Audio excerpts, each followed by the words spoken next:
¿Cuál? El Cristo. Ustedes recuerdan que la palabra Cristo es la traducción griega de una palabra hebrea, que es la palabra Mesías.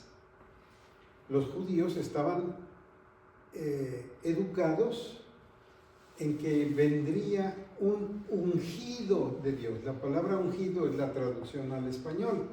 Entonces en hebreo se dice Mesías, en griego se dice Cristo y en español ungido, pero es la misma palabra. El ungido porque los reyes de Israel eran ungidos por el sacerdote, les ponían aceite, ¿verdad?, en la cabeza y con eso los coronaban, por así decirlo, que era un simbolismo de la presencia de Dios en el rey y también en los sacerdotes, y algunos profetas también fueron ungidos, y representaba el que era puesto aparte para representar a Dios y por tanto era, digamos, inundado por la presencia de Dios, por la presencia del Espíritu de Dios. Esa era la idea del ungimiento o la unción de los reyes. Y por eso tenían la gente los respetaba y los tenía en una gran altura. Pero todos los reyes fracasaron, fueron unos incrédulos, muchos de ellos paganotes, idólatras, perversos, que traicionaron la fe de Israel y maleducaron al pueblo. Y vinieron los castigos. Vino la desgracia que acabó con la nación por completo. Primero una parte, recuerdan, en el año 722 a.C., el imperio asirio, lo que hoy llamamos Irak, llegó y acabó con el reino de Israel, el reino del norte, cuya capital era la ciudad de Samaria.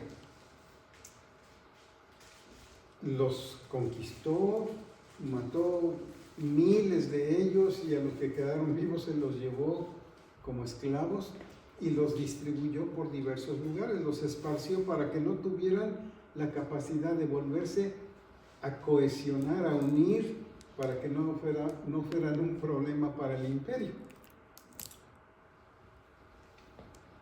100 y pico de años después, en el año 586, ya habían cambiado los problemas internacionales. Ya no era Asiria el gran imperio, ahora estaba dominando Babilonia. Y Babilonia vino y conquistó al reino del sur, en Judea, los judíos. Y también se los llevó cautivos. Pero ellos pudieron regresar 70 años después, ustedes recuerdan. Regresaron a Israel otra vez, a Palestina, a Canaán, y volvieron a reiniciar su vida, pero ahora en un sentido curados ya de la idolatría que reconocieron era lo que los llevó a la desgracia. Entonces, en un sentido, desaparecieron estas naciones y Dios reconstituyó a Judá en el regreso de los judíos 70 años después de que se los llevaron prisioneros los babilonios. Bueno, en estas condiciones ellos esperaban que viniera un verdadero rey, uno que de veras hiciera las obras que Dios le había encomendado a los reyes de Israel y de Judá. Y a él le llamaban el ungido de Dios, el Mesías. Era una figura que no es muy clara, sería un hijo de David, un descendiente de la dinastía de David, de la familia de David, de la tribu de Judá. Y sería el rey que salvaría al pueblo, lo volvería a inducir a la fe, lo llevaría a los caminos de Dios, pero también los defendería de los pueblos extranjeros que los habían dominado. Esa figura, nadie sabía específicamente quién era. Todo mundo, sobre todo las mujeres de la tribu de Judá, querían tener un hijo que fuera posiblemente el Mesías, podría ser, pero tenía que estar dentro de ciertos parámetros, ciertos límites, digamos, de la tribu de Judá, de la familia de David, ¿verdad? Tenía que ser un heredero legítimo del trono. Pero muchas gentes podían reclamar esa posición. Entonces, adelante. Entonces, déjenme presentarles a mi hermano Alex, es un joven amigo mío de la iglesia Bienvenido. Canto, ya no se llama Canto de Esperanza, Clement, ¿verdad? La iglesia Clement, el hermano lo invité para que nos acompañara. Gracias. Bien, entonces, como habían fracasado todos los reyes, esta figura tendría que restablecer el reino de Israel. Entonces era una figura esperada, anhelada, pero habían pasado siglos y no llegaba el famoso Mesías. Comienza entonces un nuevo momento en la historia de Israel. Nadie se imaginaba que un muchachito que creció allá en Nazaret, un pueblito, perdonen, voy a usar una frase mexicana, bicicletero, ¿verdad? Dicen, un mugre pueblo bicicletero le llaman a los pueblitos que no valen la pena, no hay ni automóviles ni calles, más que puras bicicletas cuando mucho. Así era Nazaret, un pueblo despreciado, pobre, humilde, en los márgenes de la vida social, histórica, política de Israel. Y de allí viene este muchachito de una familia, de un carpintero, un albañil, decíamos la semana pasada, y viene al gran avivamiento que produjo otro gran hombre llamado Juan el Bautista. Su predicación inició un avivamiento de la fe de Israel. Y entonces esperaban que en ese avivamiento iba a llegar el Mesías, porque es lo que él predicaba. Prepárense porque ahí viene. Preparen el camino del Señor, como dice el profeta Isaías, porque ya va a llegar. ¿Qué hacemos? Arrepiéntanse, bautícense, cambien de vida, porque ya está por llegar. A ese avivamiento que produjo Juan el Bautista, llega otro hombre, uno de tantos miles que llegaron a que Juan los bautizara. Venía desde Nazaret, era Jesús, que dejó a la familia por allá, abandonó a su madre, a sus hermanos, porque él era como, había muerto su padre José, él era pues la cabeza de la familia, el hijo responsable del negocio que tenía la familia. Pero de pronto los deja y se va a oír el mensaje o a participar del avivamiento nacional que produjo Juan el Bautista. Y Juan lo identifica como el Cordero de Dios que quita el pecado del mundo, según el Evangelio de Juan. No Juan el Bautista, sino Juan el Apóstol, ¿verdad? Nos habla de cómo Juan el Bautista identificó a Jesús como el Cordero de Dios que quita el pecado del mundo. Y dos de estos discípulos de Juan lo siguen. Y ahí comienza la historia de un maestro, un rabino, Y ahí comienza esta historia que nosotros conocemos y de la que somos herederos. Todo entonces comienza con un personaje, un hombre de un pueblito oscuro, desconocido y no muy famoso. Me encuentro aquí las cosas.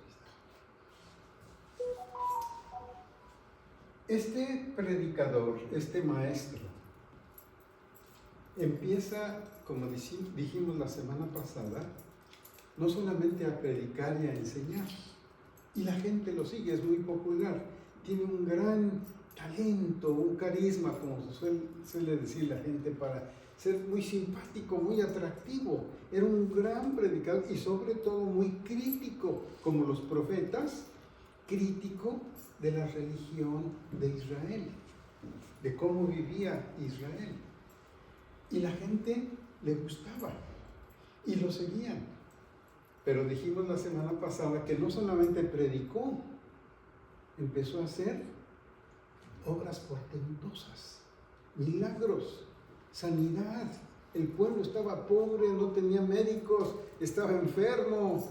Entonces había multitud de enfermos y todos iban para que Jesús los sanara, porque oyeron que Él sanaba. Y entonces la gente, además de las enseñanzas, iba para recibir sanidad. Y esto le ganó muchos seguidores a Jesús. No solamente hacían milagros en beneficio de la gente, los discípulos contemplaron otros grandes milagros. Como dijimos, anduvo sobre las aguas del mar, calmó la tempestad, echaba fuera a los demonios, dio de comer a las multitudes. Y esto despertó en todos ellos esperanzas. ¿Cuál esperanza? De que este podría ser el Mesías que habían esperado. Pero los datos que tenían los judíos para identificar al Mesías no coincidían con lo que estaba haciendo Jesús. Algunas cosas, por supuesto que sí, eran legítimas del Mesías, pero para los judíos era muy importante, sobre todo, el que el Mesías iba a ser un militar, un guerrero, un hombre con fuerza para defenderlos de sus enemigos y destruirlos. Y no daba señas de ser un militar. Enseñaba: amarás a tu prójimo como a ti mismo, y si alguien te pega en una mejilla, ponle en la otra. ¿Qué clase de...? Queremos uno que sea como Trump, ¿ah? Valentote, hablador, aunque sea mentiroso, pero que se vea fuerte. Pero Jesús no era ese. Enseñaba la paz. Y entonces para los judíos, ¿cómo puede ser este? Y además tenía que ser de las familias sobresalientes de Israel. Para ser rey tiene que ser parte de la familia real, descendiente de la familia real, y por tanto metido en el mundo de los políticos, de los gobernantes. Pero Jesús ni le interesaba la política en el sentido de jugar para tener un puesto político y dirigir la nación. No era eso. Jesús ni siquiera era un líder, aunque lo seguía la gente, que estuviera queriendo ganar adeptos para que lo apoyaran en su lucha para obtener el poder. Jesús no se interesaba por eso. Así que no coincidía con los ideales que tenían los judíos acerca del Mesías. Y entonces había esa ambigüedad. Pero, ¿cómo llegaron a la convicción los cristianos, los apóstoles, de que efectivamente Él era el Cristo, cuando que no se ajustaba a lo que esperaban los maestros de Israel, que fuera el Mesías? Bueno, por supuesto, las señales y milagros, ¿verdad?, que Jesús hacía, la enseñanza nueva que seguía, pero sobre todo el poder con que Jesús cautivó la conciencia y el corazón de los apóstoles. Ellos no lo podían haber identificado de inmediato, pero se sentían atraídos hacia él y estaban siguiéndolo. Habían dejado su casa, su familia, su parentela, su trabajo por seguir a Jesús, y se los llevaba por los ranchos y los pueblos y las aldeas, por todas partes, en viajes largos que tenían que estar fuera de su familia ellos. Una vez, recuerdan que Pedro le dijo a Jesús: Señor, nosotros hemos dejado familia y todo, ¿qué nos vas a dar? Es decir, habían tenido que dejar su gente. Y se los dijo claro Jesús: el que quiere venir en pos de mí, tiene que tomar su cruz y aún amar más a mí que a su propia vida. Si alguien ama a su padre, a su madre, a su hijo, a su esposa más que a mí, no merece ser mi discípulo. ¿Cómo? Qué exageradas eran los requisitos que Jesús decía. Y sin embargo lo siguieron. ¿A quién iremos?, dijo Pedro una vez, ¿verdad? ¿A quién iremos? Solamente tú tienes palabras de vida eterna. Perdón. Entonces, este fue el atractivo que Jesús tenía, pero al seguirlo se metieron en problemas, porque no, las autoridades y los principales dirigentes de Israel no lo aceptaban. No creían que él fuera el Mesías, como la gente sospechaba. Los discípulos lo descubrieron, pero no por atar cabitos, ¿verdad?, y juntar los datos de la historia y lo que veían de Jesús. Cuando Pedro confesó: tú eres el Cristo, el Hijo del Dios viviente, Jesús le dijo: esto no te lo reveló carne ni sangre. No es un dato que tú recojas de la historia. Esto solamente se puede lograr por un acto de la revelación divina. Es una intervención directa de Dios en el corazón que te ha llevado a estar convencido de que yo soy el Cristo, el Hijo de Dios viviente. Y claro, esa fue una gran revelación, pero ni siquiera Pedro, que la confesó, la entendía. No la entendía. Y le tomó largos años para entenderla. Era una lucha. Para nosotros es muy fácil. No sé cómo conocieron ustedes al Señor. Yo nací en un hogar evangélico, mis padres muy dedicados al Señor.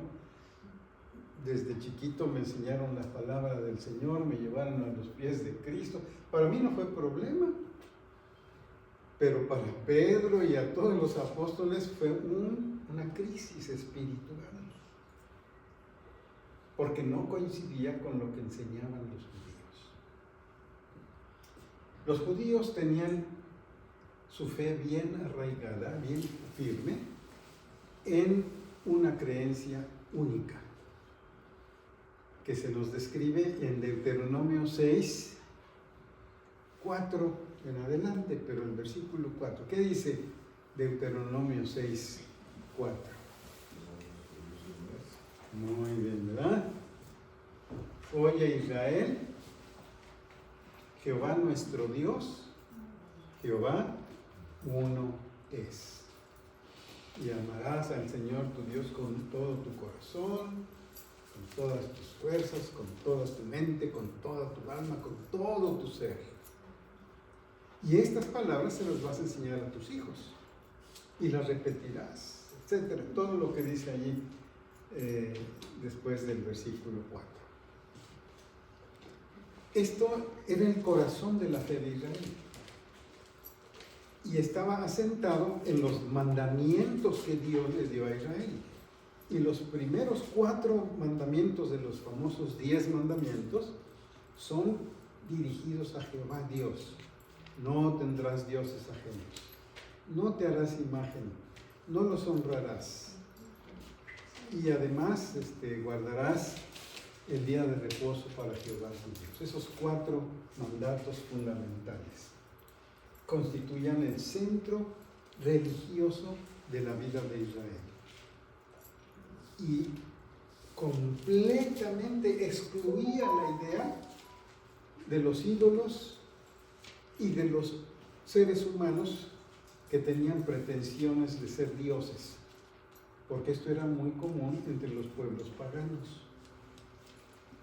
Los pueblos paganos, los reyes, se sentían que ellos eran los hijos de los dioses, que por tanto eran diferentes de los seres humanos.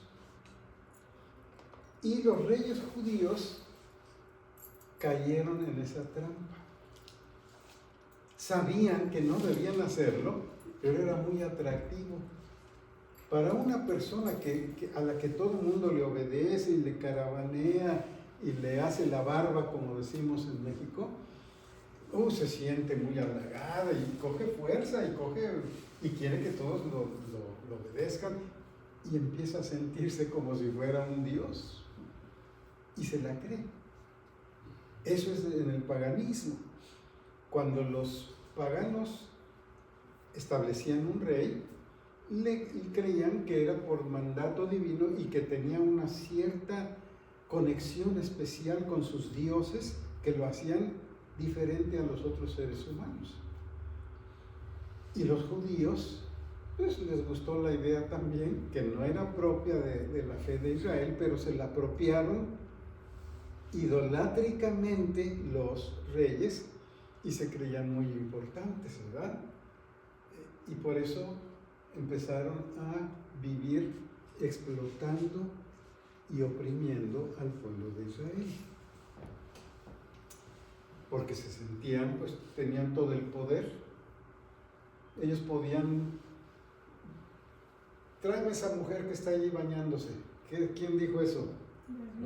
David. Y ni modo, ni el marido podía oponerse. Se la quitaban y se la quitó. Nada más que lo disfrazó. ¿Y qué hizo para disfrazarlo? Asesinarlo. Y con la mano en la cintura: soy el rey que. ¿Ah? Hasta el gran siervo de Dios cayó en esa trampa. Era muy fácil,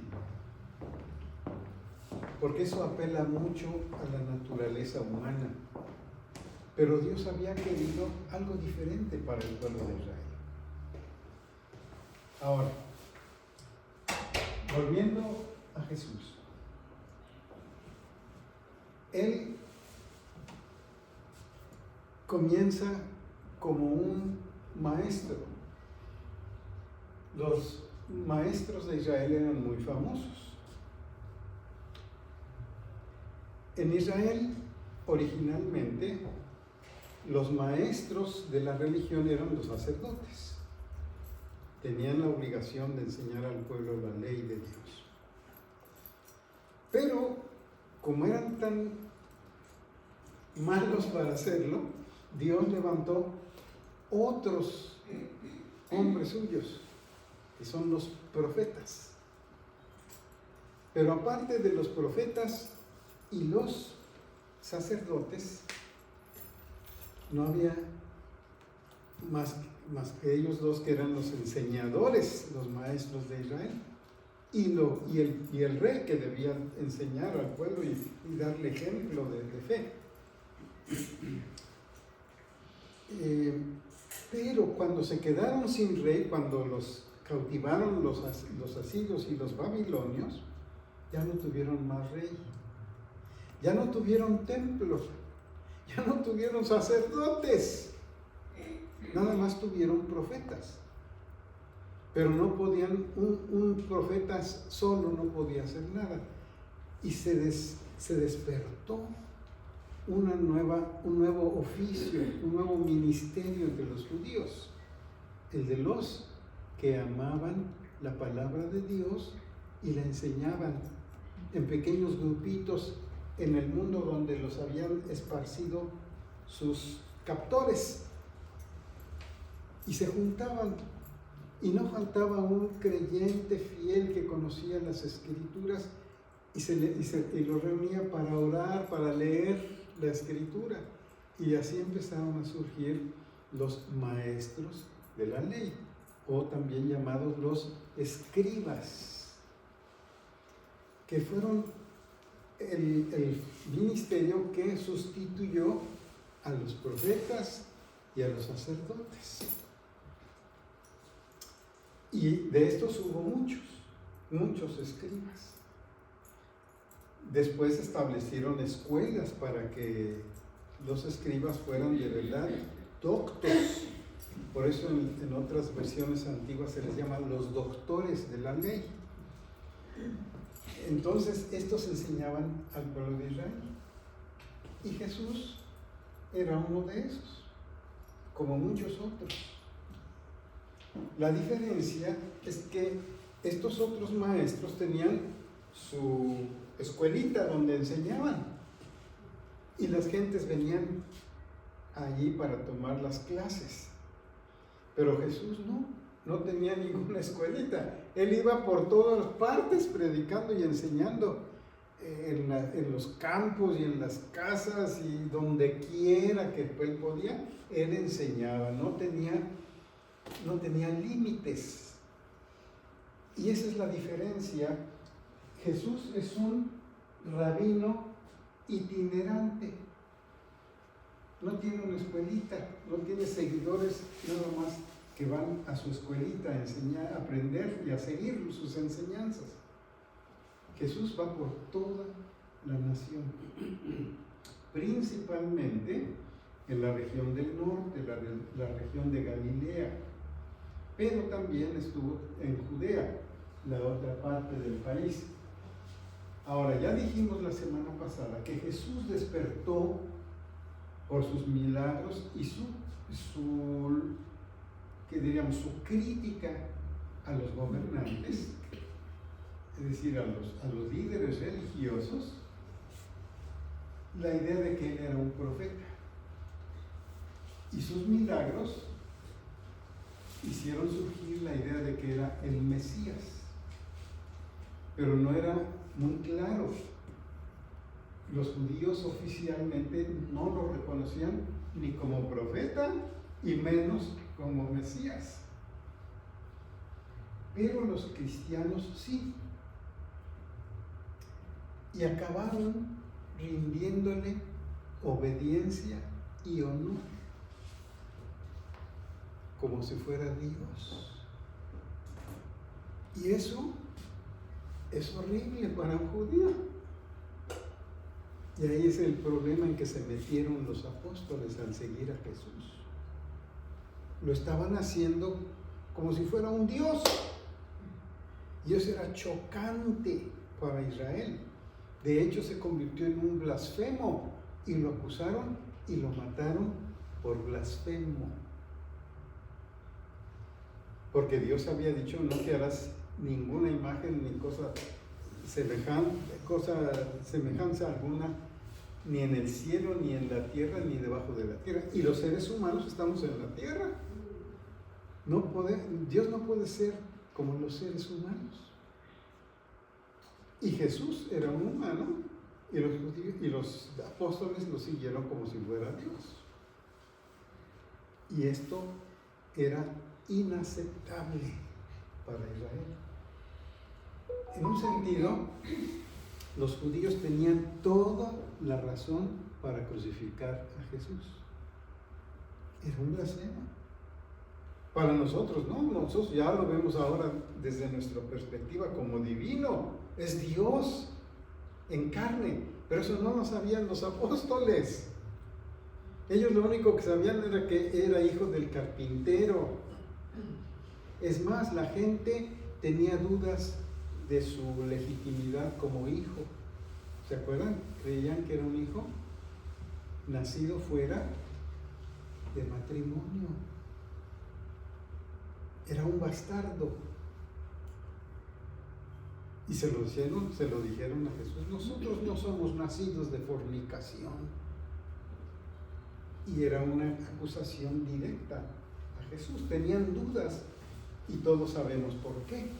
Esa historia después la presentan los apóstoles, Mateo, ¿verdad? Y Lucas, que María resultó que estaba embarazada antes de casarse. Y qué casualidad, ¿verdad? Que era del Espíritu. ¿Quién se la iba a creer? ¿Quién le iba a creer a María? Ni José se la creyó. José se quiso divorciar de ella. Hasta que otra revelación le dijo: no temas recibir a tu hijo. ¿Verdad? Entonces, ese elemento que no podían entender los seres humanos es lo característico de Jesús, que Él es Dios, pero nadie lo sabía. Y los que lo aceptaban, aunque no lo entendían del todo, se metieron en problemas con la enseñanza oficial de toda la revelación bíblica. Es una cosa, nosotros no la podemos entender, pero algunos, por ejemplo, en nuestro medio ambiente crecieron en el catolicismo, ¿verdad? Y amaban a su fe y a su virgencita, y cuando les predicaron el evangelio, muchos pasaron: ¿pero cómo?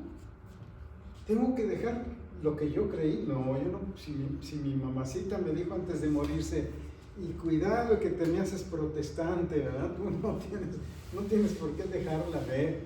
Y el que deja el catolicismo está condenado al infierno. Y para muchos entonces aceptar el evangelio ha sido crítico, ¿verdad? Es un sacudimiento de la fe. ¿Cómo? ¿Están equivocados mis líderes espirituales, mi iglesia? Y claro, la gente se da cuenta, pues, que el padrecito tiene muchos sobrinos, ¿verdad? Y dice por ahí un dicho español, que el padre es un hombre al que todos sus hijos le dicen tío. ¿Ah? Es el tío, hijo de una hermana que está viviendo conmigo. Yo le cuido los hijos a mi hermana. Así decían los padrecitos. Pero la gente sabía que eran sus hijos. Y por eso había cierta duda entre la gente en el catolicismo, pero es un choque profundo que nos hace sentir el choque que tenían los judíos como los apóstoles que creyeron en Jesús. De pronto todo lo que habían vivido como fieles de Israel se les pone a temblar, además con un peligro de que fuesen descubiertos. Pero para los cristianos viene esa interrogación: ¿Jesús es Dios? ¿Jesús será Dios? Y no tenían la certidumbre que hoy nosotros tenemos en ese momento. Les costó trabajo. Parecía que sí, pero ¿cómo? Es imposible que sea así Dios. Si nosotros conocemos, aquí están sus hermanas, dice Lucas 4, ¿verdad? Ahí están sus hermanas y sus hermanos también, los conocemos bien. Es un chamaco que andaba aquí jugando en la calle. Entonces, ese es la crisis de la fe que vivieron los apóstoles.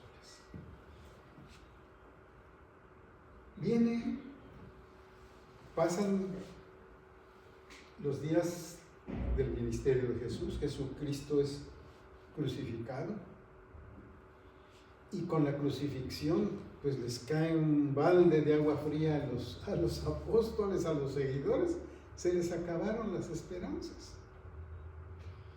En Lucas 24 tenemos la historia de aquellos dos que iban a Emaús y los dicen, nosotros esperábamos que este era el que había de redimir a Israel, pero ya lo mataron hace 3 días. Esperábamos, pero no resultó. Ya murió. La resurrección es el gran misterio y el gran poder de Dios. Gracias, hermano. Es el gran milagro que finalmente va a convencer a los apóstoles, porque Jesús se aparece a ellos. Y no es un fantasma, no es un espíritu, no es una aparición rara, no es un sueño ni una alucinación. Es una realidad. Jesús le dice a Tomás, mira, pon aquí tus dedos, trae acá, mete aquí tu mano. Y Tomás llega a creer. Y cuando están todos asustados, les dice, a ver, no crean que soy un espíritu, a ver, ¿qué están comiendo? Y come, dice que comió pescado y miel, ¿verdad? Delante de ellos, para que vieran que él estaba vivo. Y eso cambió completamente. Y ahí, como decimos en México, les cayó el 20 a los apóstoles. Es realmente Dios. Está vivo. Se aparece cuando los los apóstoles estaban encerrados a piedra y lodo por miedo de los judíos, y Jesús viene y traspasa las paredes y está en medio de ellos. Es Dios. Pero al creer que Jesús es Dios, ¿dónde está Jehová? ¿Dónde queda Jehová? ¿Dónde queda Yahweh? Como dice allí en la pantalla. Ah, caray, ¿verdad? Ahí está el problema. Es un problema profundamente teológico que representa el cristianismo. Pero por si eso fuera poco, pasa esos 40 días de que Jesús se aparece a los apóstoles y les enseña del reino de Dios. Y un día que están juntos para la oración, desciende sobre ellos el Espíritu Santo y los inunda y los llena y los mueve y los hace hablar en lenguas. Y eso causa un furor en toda la ciudad, en Jerusalén. Eran los días de fiesta del Pentecostés, ¿verdad? Y todo el mundo llega a ver qué pasó. Un escándalo que se oye y descubren que están predicando y es tan raro que dicen están borrachos. Y no es que estén borrachos, dice Pedro, es que esto es el cumplimiento de lo que dijo el profeta Joel. Después de aquellos días derramaré de mi espíritu sobre toda carne. Y ahí se está cumpliendo. ¿Qué nos pasó ahora? Creíamos en Jehová. Después creímos en Jesús. Y ahora nos pasa esto otro. ¿Qué cosa es esto? Es el Espíritu de Dios. Ya bien, por supuesto, como judíos sabían que la Escritura habla del Espíritu de Jehová. Pero ellos entendían el Espíritu de Jehová como lo entienden hoy los testigos de Jehová, ¿verdad? Como una influencia, una fuerza impersonal que es la presencia de Dios. Pero para los cristianos esto ya no es una presencia, es un poder divino tan fuerte que les indica lo que tienen que hacer y hasta transforma y usa sus lenguas. No las controlan ya ellos. Es Dios el que los está controlando, es Dios mismo. Es la tercera experiencia de Dios. Dios como el creador que como judíos vivieron por toda su vida de judíos, Jesús como el Mesías que los enseña y muere en la cruz y resucita, y ahora por tercera vez una experiencia divina que es la presencia, el bautismo, el derramamiento del Espíritu Santo. 3 formas de experimentar a Dios. Eso es lo que viene a ser para nosotros la Trinidad. Dios manifestado como el Creador, como el Redentor y luego como el Santificador. 3 formas diferentes del único Dios vivo y verdadero. Y entonces los cristianos, los apóstoles dicen, no, nosotros creemos lo mismo que Israel. No somos paganos, no estamos inventando un nuevo Dios. Es lo mismo que Israel. Seguimos la fe de Israel, la fe de nuestros padres, dice Pedro, dice Pablo. Seguimos el camino de nuestros padres. No estamos inventando una nueva religión. Y viene la convicción de que ellos están siendo el cumplimiento de las verdaderas enseñanzas, de toda la enseñanza de las Sagradas Escrituras. Y entonces se hacen esa pregunta: ¿qué es esto? Es lo que dice ahí el capítulo 2 de Hechos, ¿verdad? Cuando cayó el Espíritu Santo sobre los cristianos, la gente se preguntaba, ¿qué es esto? Y Pedro aprovechó para decirlo, es el cumplimiento de lo que dijo el profeta. Entonces, otra vez se encontraron con Dios. Y esto es una complicación de la fe de Israel. Pero es tan convincente, tan poderoso, que a los discípulos no les queda otra cosa más que creerlo, aceptarlo y dejarse llevar por el poder de Dios, que lo encuentran como creador, redentor y santificador. Eso es lo que después vamos a llamar nosotros la doctrina de la Trinidad. Pero no fue fácil para los cristianos. Fue un proceso de toda la revelación que Jesús inicia desde el principio de su ministerio y que no termina ni siquiera en el Pentecostés. Porque el Pentecostés significa la presencia del Espíritu. ¿Y qué dice el apóstol Juan? Cuando venga el otro Consolador, ¿qué va a hacer? Él los llevará a toda la verdad. Va a seguir.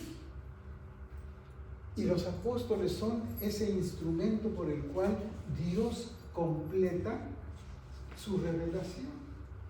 Por eso cuando los apóstoles escriben sus cartas, sus evangelios, nosotros tenemos allí la palabra de Dios, porque Dios los escogió a ellos, dotándolos con el Espíritu Santo, haciéndolos instrumentos de su gracia especial para transmitir la revelación. Entonces,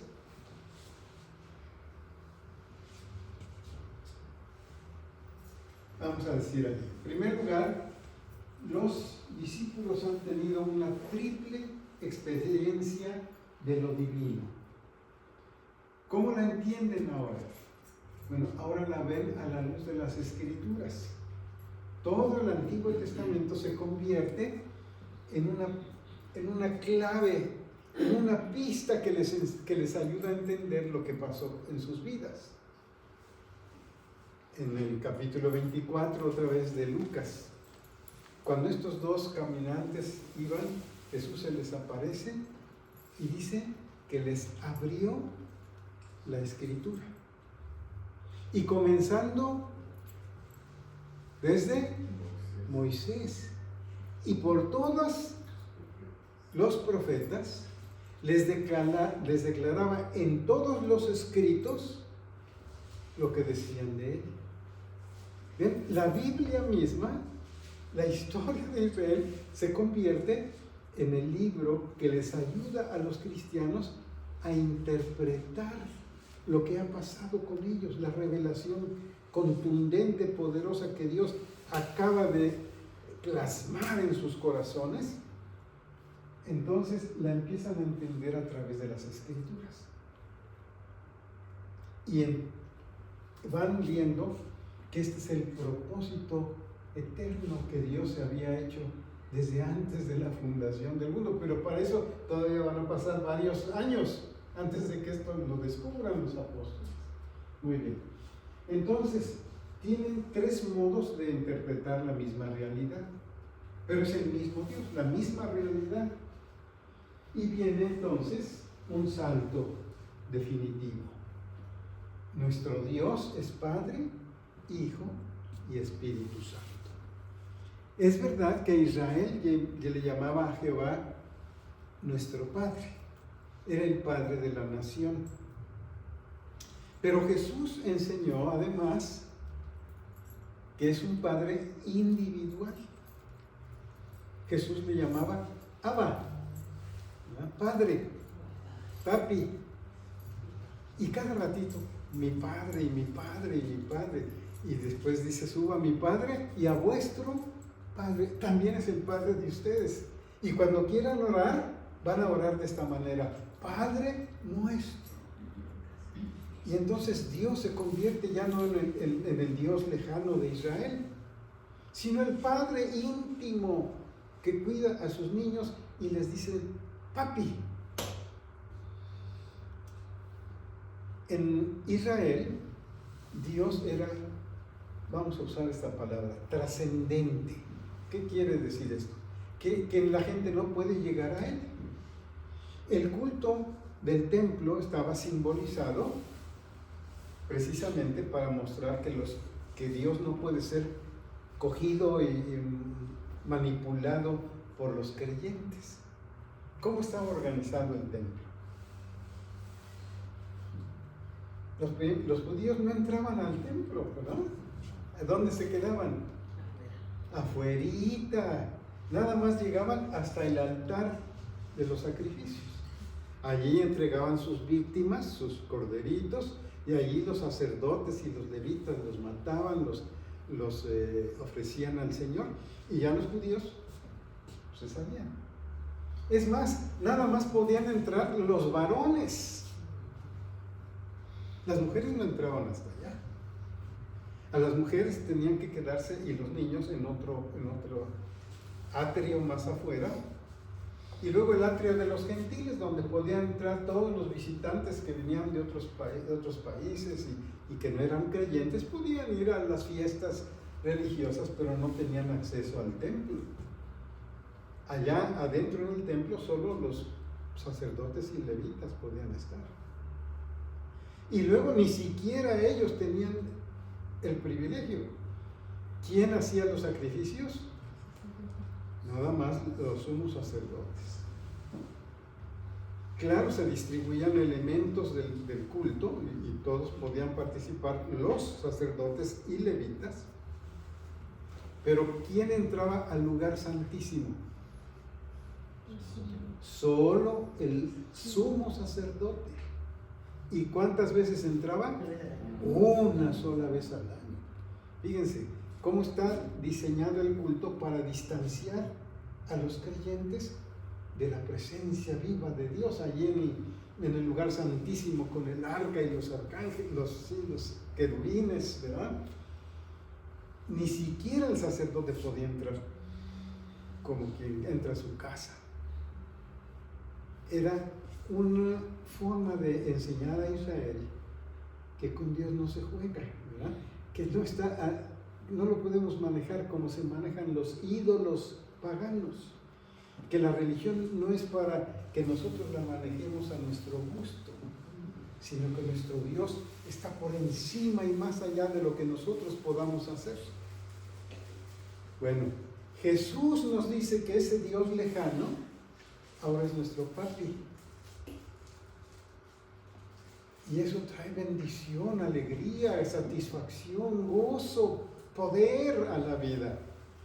Pero nos dice que es nuestro Redentor, el que perdona todas nuestras faltas, el que borra todas nuestras rebeliones,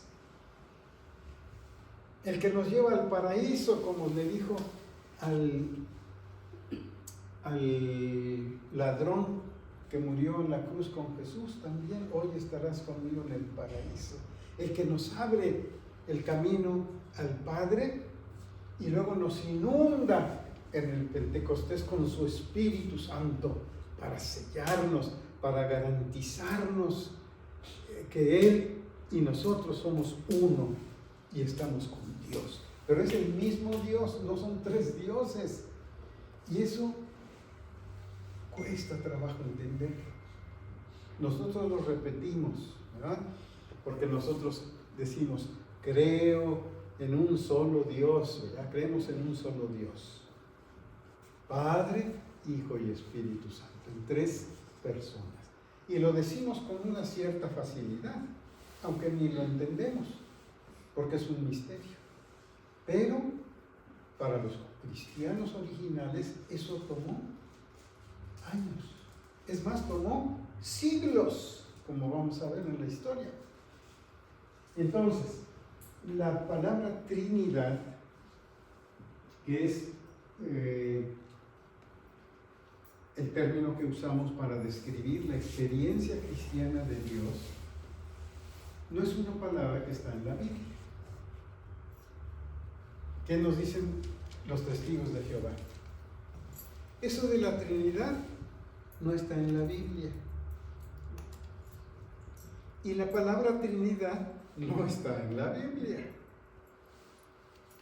Pero el Dios Trino sí está en la Biblia, ¿verdad? El Dios Padre, Hijo y Espíritu Santo sí está en la Biblia.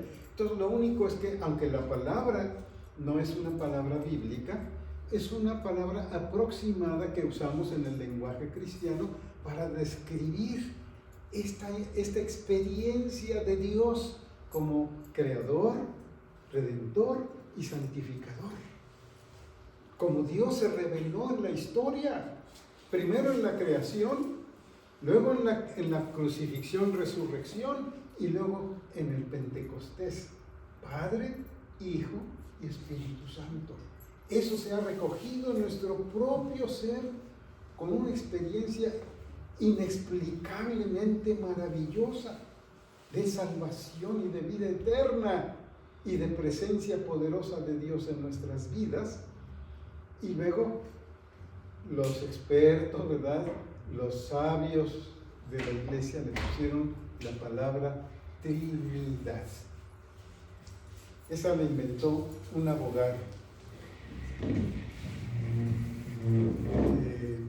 Y es la palabra con que nosotros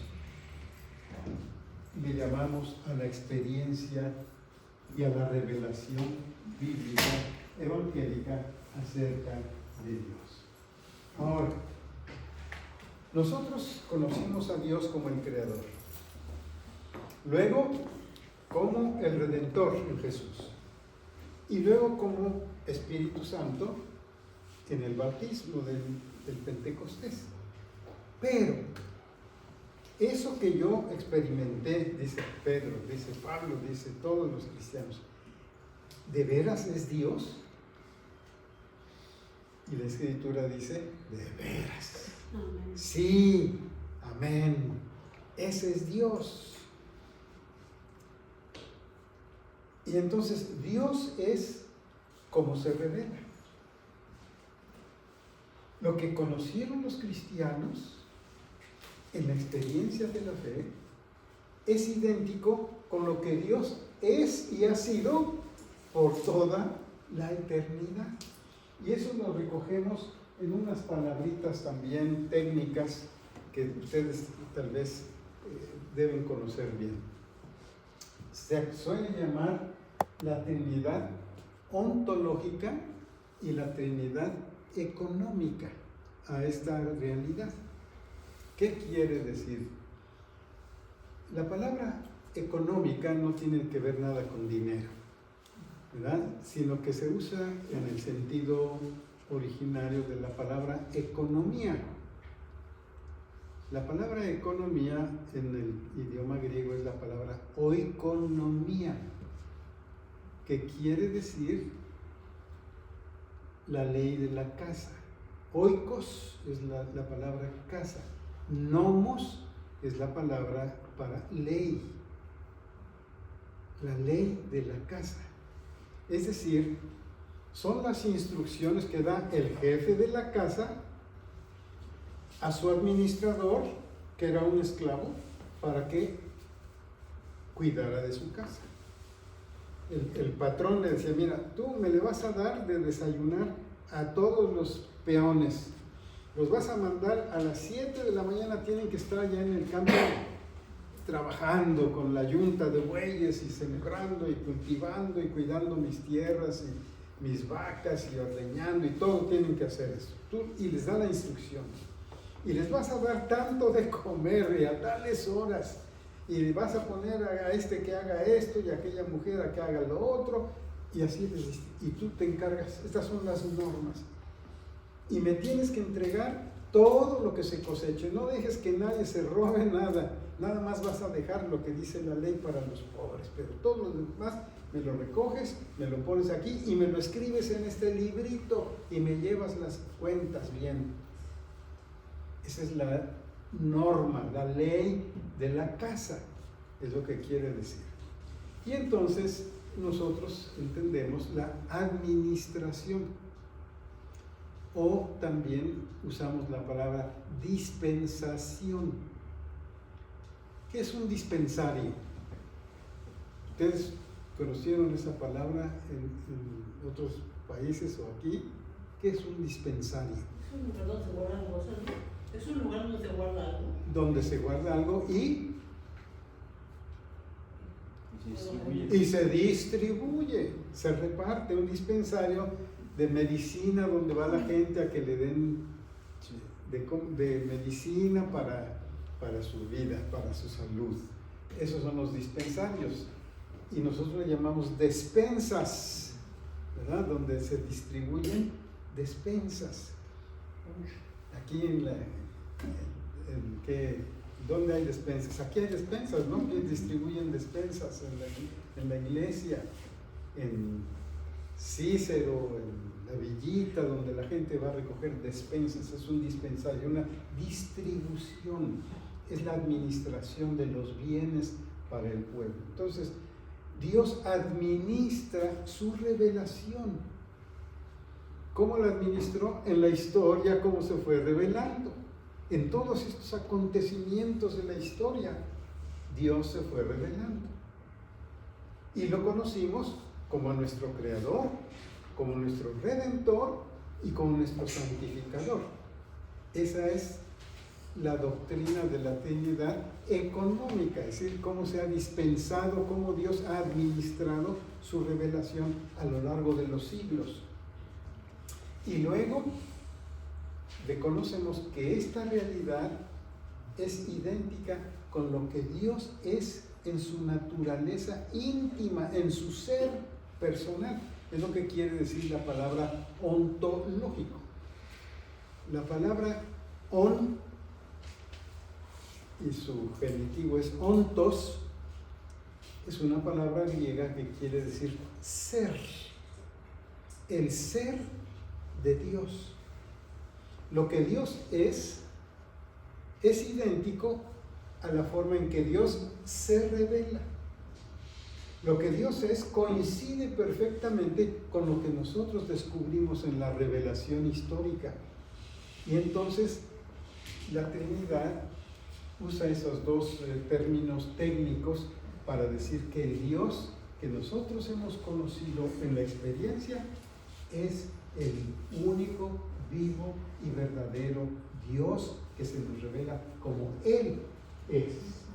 Entonces Dios es fiel a sí mismo. Nuestro Dios es fiel, que quiere decir es verdadero en lo que nos dice y en lo que aparece. Dios aparece como Padre, Hijo y Espíritu Santo, pero eso quiere decir que Dios no nos miente. Él es verdaderamente Padre, Hijo y Espíritu Santo. Y no hay otro Dios. Y esa es la gran teología cristiana que creemos, pero que les costó sangre y lágrimas y luchas a los apóstoles. Y vamos a seguir con esta historia. Hermano, ya, ¿verdad? Sí, si quieren tienen alguna pregunta, pues ya adelante, si tienen algo que preguntar. ¿Alguien tiene alguna pregunta? ¿O quedó más claro que el agua?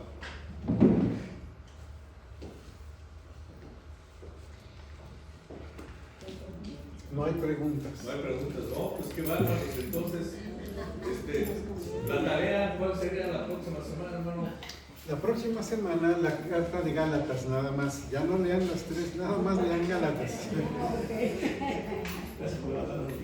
Ya les levanté un poco el yugo, dice el hermano. Bueno.